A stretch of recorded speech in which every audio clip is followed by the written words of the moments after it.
প্ৰথমে সকলোলৈকে বাপতিসাহোন ৰঙালী বিহুৰ আৰু অসমীয়া নৱবৰ্ষৰ হিয়া ভৰা শুভেচ্ছা যাচিলোঁ। আজিৰ দিনটো আৰম্ভ কৰিছোঁ সেউজীয়াবোৰৰ সৈতে। মাৰ লগত লগ দি মই এয়া বিচাৰিলোঁ 100 এবিধ শাক।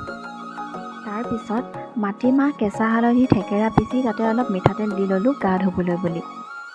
আজৰি হৈয়ে ঘৰৰ বয়োজ্যেষ্ঠসকলক সেৱা কৰা নিয়ম। ফূৰ্তি ফাৰ্তাৰে সকলো নিয়ম সামৰি এইবাৰ বহিলোঁ পিঠা পনাৰ টেষ্টাৰ হিচাপে, মানে ঘৰতেই। মাজতে দুখনমান ফটোও মাৰি ল'লোঁ বিহু বুলি। মায়ে আমলৰিখিনি বাচি থকা দেখি হাঁহৰ কণীৰ যুঁজ এখনো লগালোঁ, কিন্তু মই হাৰিলোঁ। এই সাজ ভাত মোৰ বৰ প্ৰিয়। পঁইতা ভাত খালে বোলে বৰ টোপনি ধৰে, তাতে মই শুই ভাল পোৱা মানুহ। খাই বৈ আজৰি হৈ বিচনাতে ধুপুচকৈ পৰিলোঁহে যি, কেতিয়ানো টোপনি গ'লোঁ গমেই নাপালোঁ, আৰু উঠিয়েই পাপাক জাগ দিয়াত সহায় কৰিলোঁ।